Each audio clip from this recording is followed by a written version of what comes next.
이번에 강의할 부분은 개사에 있어서 상전이 끝나고 하전의 첫 부분으로 이어지는 강의인 것입니다.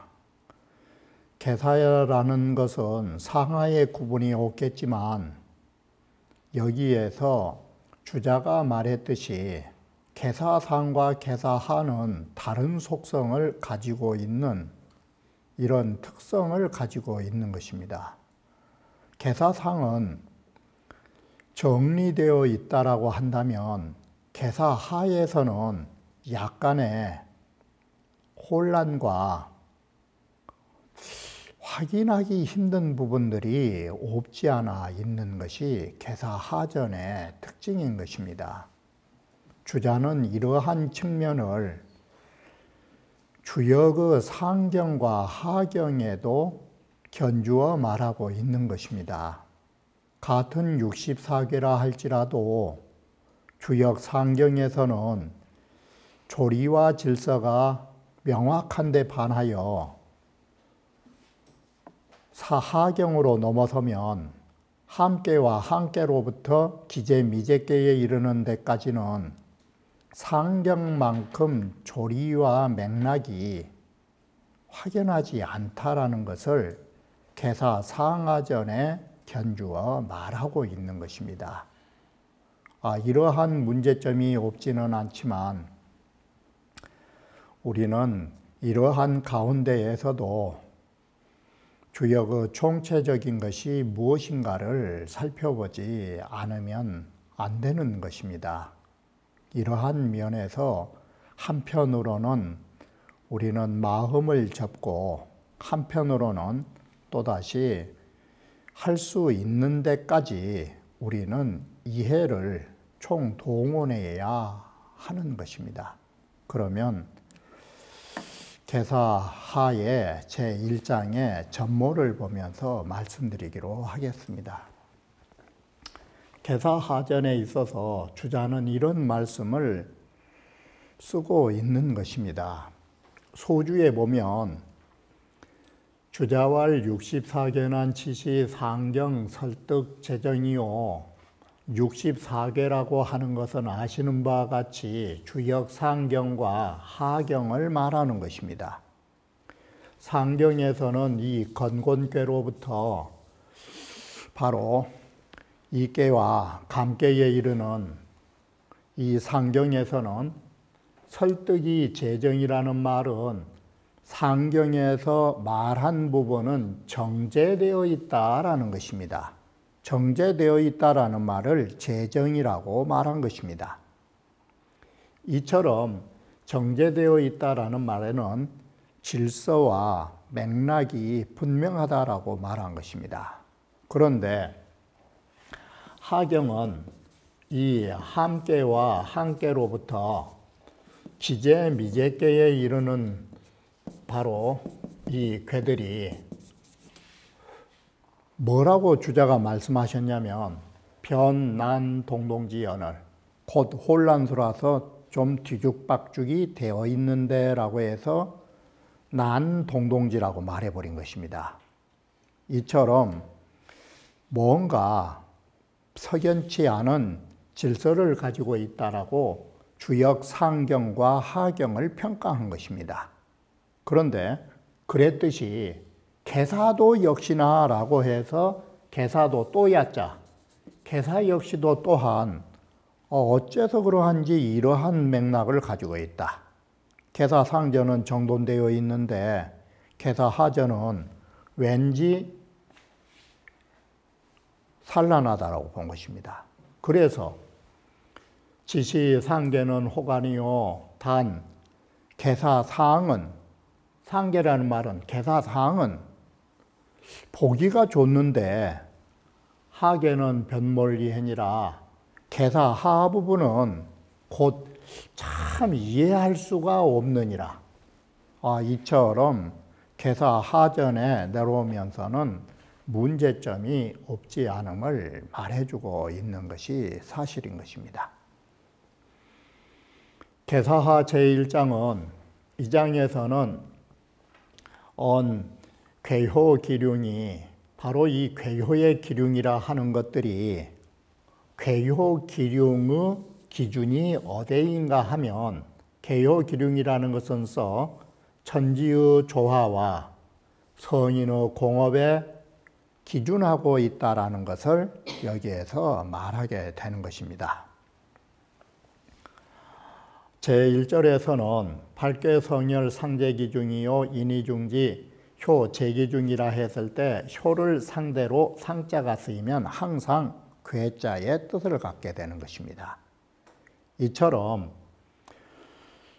주역이라고 하는 것이 바로 괴와 64괴와 384요를 중점으로 넘어가는 것입니다.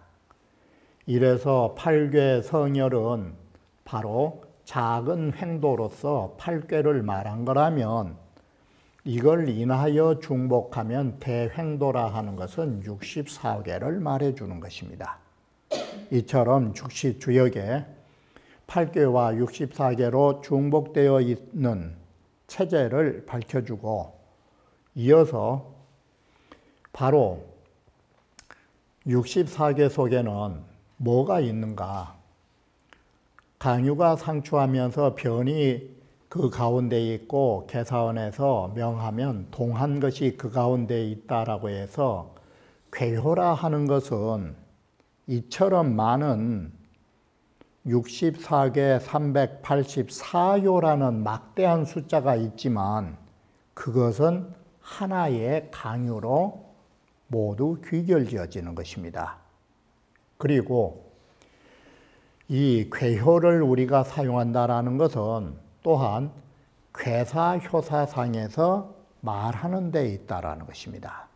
그러므로 우리는 64괴라 하는 것이 음양에 지나지 않고 바로 괴효의 모든 용도는 괴사와 효사에 있음을 다시 말해주는 것입니다. 그러면 괴사와 효사에서는 무엇이 나오게 되느냐? 괴효지사라고 하는 괴효에 쓰인 문장은 보시는 바와 같이 길흉회린이라고 하는 점이 있는 것입니다. 점사가. 이와 같이 길하다, 흉하다, 후회할 것이다, 부끄럽다라는 이게 괴와 효에 쓰인 내용인 것입니다. 이러한 것은 어디서 나오냐면 실제로 동하는 데에서 길흉회린이 나오게 된다라고 말한 것입니다. 그러면 제4절로 넘어가면 결국은 64개는 하나의 강유로 귀결된 것을 보면 강유라고 하는 것은 주역의 모든 근본을 세워놓은 것이 되는 것입니다. 바로 모든 괴와 모든 효는 강유라고 하는 데에 의하여 이런 근본이 성립됨으로 해서 여기에서 파생하는 것입니다. 그래서 입본이라고 하는 근본을 세워놓는다라는 것은 곧 음양의 일정한 자리를 말해주는 것입니다. 이와 같이 음양의 일정한 자리를 통해서 그 모든 것들이 파생되어 나간 것입니다.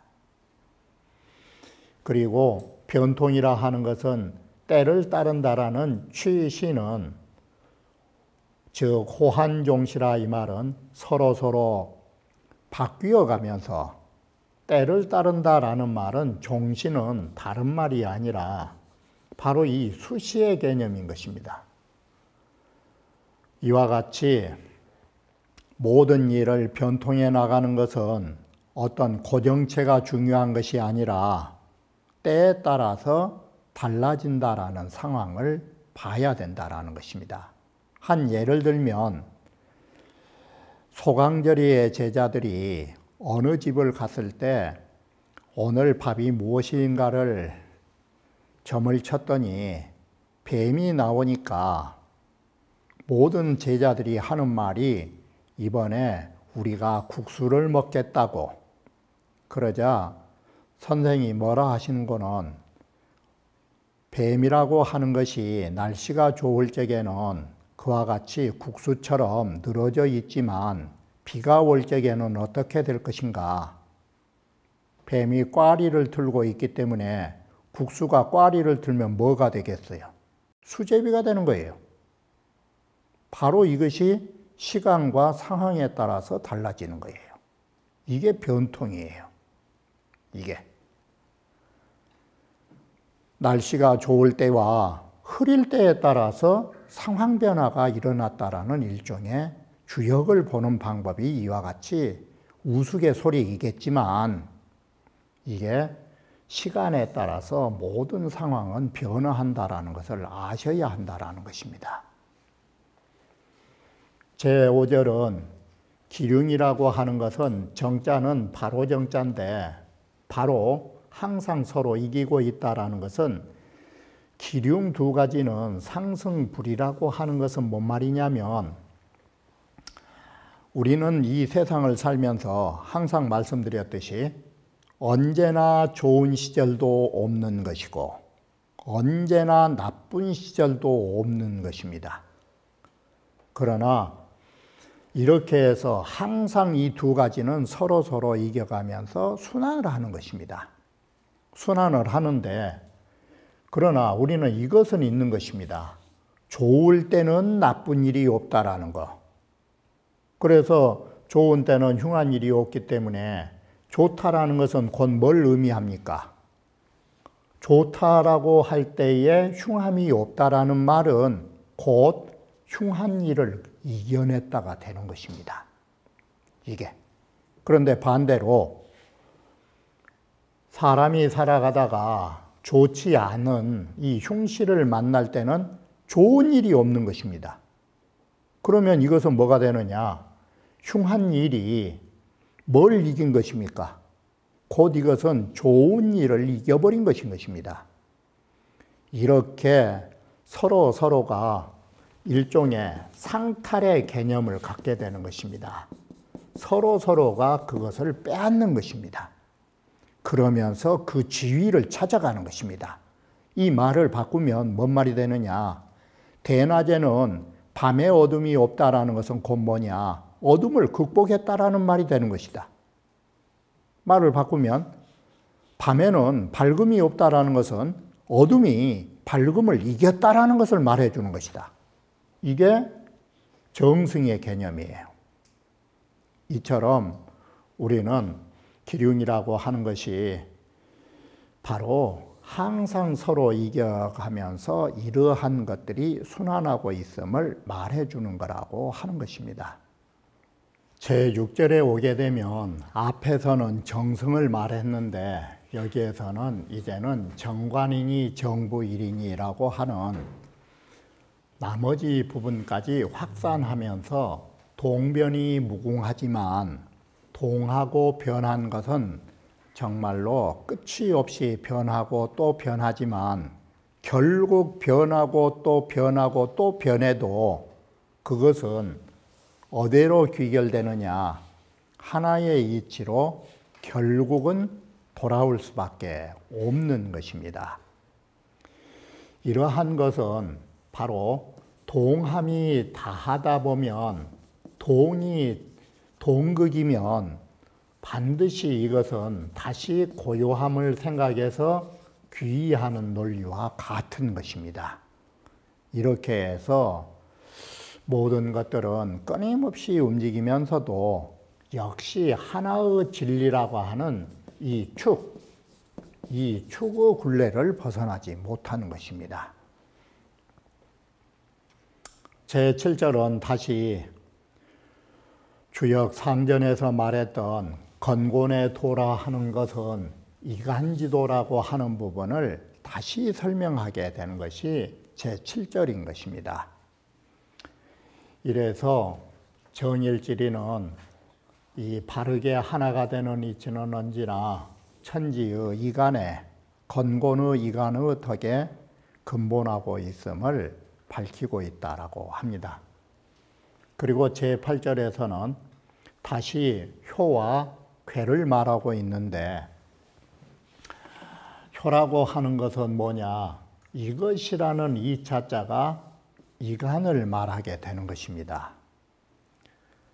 바로 효라고 하는 것은 이간을 말하는 것인데, 이간의 이러한 이 공능이라고 하는 것은 결국 뭐냐면, 이간이란 글자를 써놓으니까 다른 것처럼 보이지만 결국 이간이라고 하는 것은 건곤을 말하는 것이고, 건곤이라고 하는 것은 음양을 말하는 것뿐이에요. 이렇게 다시 문장을 뒤집어 보면 효라는 것은 다른 것이 아닌 것이에요. 결국 음양을 본받은 것이고, 상이란 것 역시도 이간지덕을 형상화했다 하지만 결국 음양을 형상화한 것이에요. 이게. 그래서 효상이라고 하는 것이 천지의 이간의 공덕을 효상했다라고 하지만 결국 뒤집어 보면 음양의 공능을 형상화한 부분에서 벗어나지 않은 것이에요. 바로 제9절에 오면 효상이라고 하는 것으로부터 말하는 성인이 하고 싶어 하는 말씀이 괴사효사에 나타났다까지의 제9절은 효상이라고 하는 것이 동하면서도 형체가 없는 부분으로 말하면 내면세계가 되는 것이고, 기륭이라고 하는 것은 나타나서 형체가 있다라고 하면 외적으로 본다라는 거예요. 이 부분은 이렇게 보면 되는 거예요. 기륭이라고 하는 것은 뚜렷한 것이고, 기륭에 비해서 효상이라고 하는 것은 아직은 불분명한 내면의 세계다라고 이렇게 말한 것이에요.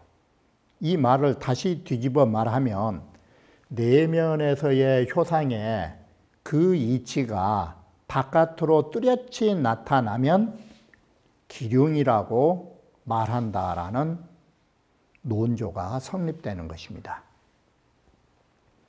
제10절은 천지의 대덕은 생으로부터 시작해서 백성들이 그릇된 일 하는 것을 금지하는 걸 의라라고 하는 과정에서 5단계로 말하게 된 것입니다. 생, 위, 인, 재, 의로 나가는 것입니다. 바로 이 부분은 어떤 것을 말하고 있는가 하면, 천지지 대덕이라는 말은 하늘과 땅이 가지고 있는 가장 큰 덕은 만물을 낳아주는 것입니다. 이게. 그래서 사람이, 임금이 천지의 도를 체득한 것을 이렇게 말한 것입니다. 이 체득하다는 인간이 자연의 도리를 체득한 것입니다. 생생불이지 대덕이라 하는 것이 천지의 생물지심입니다. 하늘과 땅이 만물을 낳아주고 그치지 않는 이런 대덕을 체득하면 이게 뭐가 되느냐? 훌륭한 성인이, 이 말을 바꿔 말하면, 여기에 다시 말하면 바로 이것은 천지 생물지심이라고 말하는 것입니다. 천지가 만물을 낳아주는 마음이라고. 그러면 이것이 천지 생물지심을 한 글자로 쓰면 뭔 글자가 나오느냐? 이게 오지린자예요. 만물을 내주는 건 사랑의 마음이에요. 그래서 천지의 생생불이의 대덕을 체득하면 이게 뭐가 되느냐? 가장 가까이 말하면 인을 체득한 거예요. 또 달리 말하면 이건 뭐가 돼요? 성인의 덕을 갖추고 있음을 말해주는 거예요. 성인의 덕이 있으면 그 다음에는 뭐라고 그랬어요? 성인의 덕이 있으면 그 다음에는 지위를 얻는다고 그랬잖아요. 지위를. 이게 대덕자는 중용에서 대덕자는 필듣기 위하며 반드시 그 지위를 얻게 된다고. 바로 이것이 큰 덕을 얻은 자고, 큰 덕을 얻으면 그런 덕을 펼쳐라고 지위가 있어야 될 거 아니요. 그것이 위예요. 이게 바로 모든 일을 할 수 있는, 도를 펼 수 있는 지위를 바로 지위에 설 수 있다. 이 글자를 보면 이걸 체득하면 여기에 설 수 있다 이 소리예요. 이게 그러면 이게 성인지 덕이요, 이것은 성인의 지위가 되는 거예요. 덕을 갖추신 분이 지위를 갖췄으면 거기서 뭐 할 거요? 날마다 잔치상 받으려고 지위에 올라간 거요? 정치를 하려고 한 거예요. 거기에서 다시 뭘 하느냐? 어진 정치를 편다가 어지린자예요. 여기에 어지린자는 어진 정치를 펴는 거예요. 그래서 민의방본이니까 백성이라는 게 나라의 근본이 되는 것이니까 본고라사 방령이라 근본이 단단해야 나라가 안녕하니까 백성을 얻으려면 뭐가 필요하느냐? 오진 정치가 필요한 거예요. 그래 득중적 득국이라 한다. 백성들을 많이 얻으면 나라를 얻을 수 있는 것이다. 이 백성을 얻으려면 오진 정치를 해야 되는 것이다. 그러면 한번 생각을 해봐요.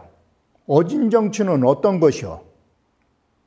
우리가 공자 맹자만 하면 어진 정치요? 그게 아닌 것이요. 공자 맹자도 도덕적 관점에서 중요한 거예요. 그러나 맹자는 항상 어떤 정치 이력을, 정치에 대한 소견을 밝혀요. 선경제 후도이. 백성들에게 경제를 우선으로 해서 모든 의식을 풍족하게 하고 그 다음에 도의 교육을 시킨 거예요. 이게. 그래서 이 재물이라고 하는 거, 이거 경제예요. 이건 모든 인간들이 똑같이 원하는 것이고 사람들은 어디에 의해서 모여드느냐? 곳간에 창고를 가지고 있는 사람을 쳐다보고 다 모여든 거예요. 이게. 사람이 모이는 자리가 어디냐면 재물이 있는 자리예요. 그래서 돈 떨어지기 전에는 친구가 많은 거예요. 이게. 우유, 황금, 미산전이라, 자, 친구라고 하는 것은 이 황금이라고 하는 돈이 미산전이라 흩어지기 전에는 친구가 많은 거예요. 돈 떨어지면 친구도 떨어진 것이요. 이런 비유는 여기에 적절하지 않겠지만 아무튼 사람은 먹을 것이 있고 가져갈 것이 있는 데서 모여든 것이요. 이게 재물의 의의예요. 앞에서 말했듯이 선경제, 경제정책을 우선으로 해서 백성들을 살려놓으면 뒤에는 후도의, 뒤에는 도의교육을 시켜야 되는 거예요.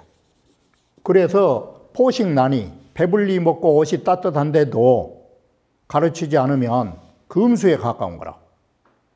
그래서 선경제 후도의를 하면 경제를 먼저 해서 재물을 하고 이제지 후에 재물을 잘 다스린단 말은 경제정책을 잘 한 이후에는 부를 누리게 되면 그 다음에 가르쳐야 되는 것이다.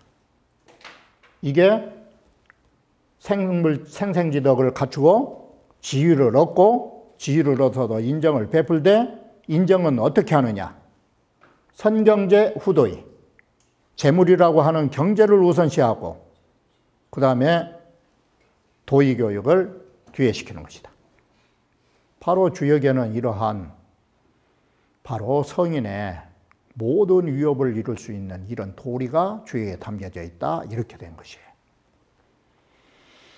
그래서 천재에는 음양의 베푼 것이 있느니 이것이 바로 음양에 베푼 것이 뭐냐? 음양에 베푼 건 다른 거 아니에요. 모두가 만물을 내주는 데 있는 것이에요. 이게. 그리고 성인도 인의를 가지고 쓰는 거 결국은 우리 모든 만인간들을 살려주고 만물을 살리려는 데 목적이 있는 거예요. 이게 바로 이것이 어진 마음이자 어진 정치예요. 이것이 개사 하전의 제1장에 대한 요지를 말하고 있다라고 하는 것입니다. 개사하의 제1절은 소행도라 하는 것은 바로 8궤를 말하는 것이고 대횡도는 64개의 전체도를 말하게 되는 것입니다. 자, 여기에서 8궤 선열하니 상체계 중이요 8궤가 열을 이루니라고 해서 이 열이라고 하는 것이 우리의 1, 2, 3, 4로부터 8까지의 수를 말하는 것입니다. 이렇게 8궤가 열을 이루니 거기에는 상이라고 하는 것이 그 속에 담겨져 있다라고 해서 궤의 형체와 동시에 궤가 상징하는 부분이 나타나게 되는 것입니다. 자, 여기까지가 소행도라 해서 8궤를 말한 것입니다. 그리고 인의중기라는 것은 앞에서도 말씀드렸듯이 8궤로 인해서 거듭한다라는 것은 건궤 위에다가 8궤를 다시 중복해서 이와 같이 8궤를 8번씩 반복하면 88은 64로 나와서 64가 되고 그건 대횡도가 되는 것입니다. 그러면 거기에는 육효라고 하는 것이 그 가운데에 담겨 있다라고 말하는 것입니다. 이 부분은 도표로 다시 말씀드릴 것이고, 선열이라 하는 것은 건일, 태이, 이삼, 진사, 손오, 감육, 간칠, 곤팔의 자리의 배열의 순서를 말하는 것입니다. 상이라 하는 것은 궤가 가지고 있는 그 모습인데 그 궤가 가지고 있는 모습 속에는 물상과 사람의 모습과 또한 궤의 덕 등등을 갖추게 되는 것입니다. 인의중기라 하는 것은 각기 하나의 궤로 인해서라고 하니까 예를 들면 건궤면 건궤에다가 건궤로 인하여 이 말은 건궤를 밑바탕에다 두고서 그 위에 8궤를 차례차례 더하면 건궤 끝나고 나면 다음에 손궤를 한다라든지 이렇게 해서 하면은 64궤가 되는 것이고, 여기에서 말한 효는 64궤에 관한 효기 때문에 6효가 되는 것입니다. 이미 이렇게 다한 이후에는 궤마다 6효를 가지게 된다라고 말한 것입니다.